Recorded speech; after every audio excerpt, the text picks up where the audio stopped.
Que faire pour changer les choses? Créer son propre éditeur maison, sobre, propre, humain. J'ai mal à mon code, partie 6. Et si on arrêtait de subir? Oui, on a vomi du JavaScript. Oui, on a pleuré devant des Dockerfiles. Oui, nos yeux ont saigné devant des animations React qui glitchent. Mais aujourd'hui, on relève la tête. Il est temps de dire stop aux diktats des outils surdimensionnés, aux usines à gaz open source, aux interfaces vomitives. Il est temps de reprendre le contrôle et de se faire un outil à notre image. Simple, lisible, calme. Pas besoin de révolutionner le monde entier, juste de se construire un éditeur maison. Sobre, léger, accessible et surtout inoffensif pour le cerveau. Pourquoi créer son propre éditeur de code? Parce que VS Code est une usine à plugins avec 14 processus Electron et 2 Go de RAM consommés pour afficher Hello World. Parce que les animations d'ouverture de JetBrains déclenchent des migraines chroniques chez les gens sensibles. Parce que Notepad++ est figé dans le temps et ne parle pas bien UTF-8 et que Sublime Text est devenu payant à chaque tab que tu ouvres. Parce que personne ne connaît mieux tes besoins de dev que toi-même. Objectif, un éditeur maison pour 4 ou 5 langages de base.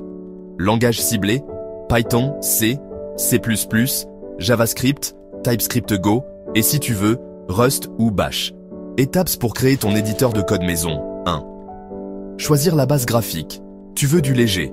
2 choix simples. Rust, plus et GUI. Rapide, multiplateforme, no flicker, hyper fluide. C++, Qt ou SDL2. Un peu plus de setup, mais robuste.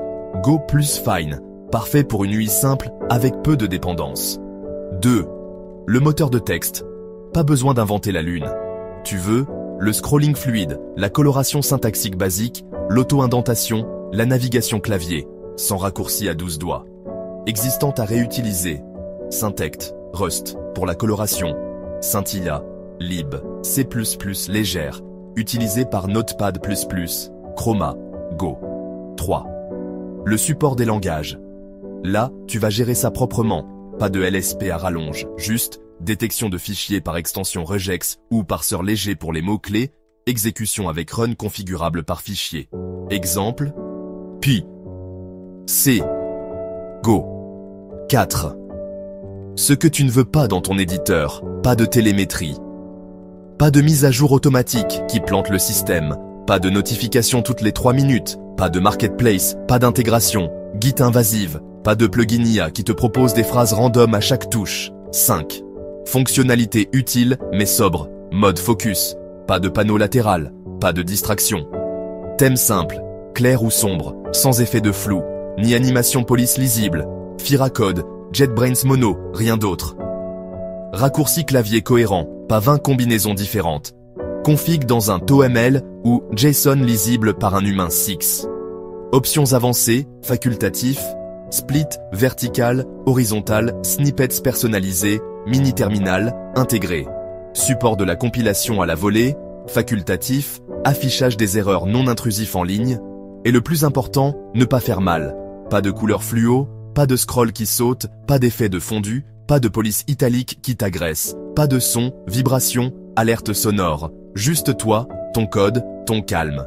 Bonus, si tu veux aller plus loin, langage à script simple pour personnaliser, Lua, JS ou TOML.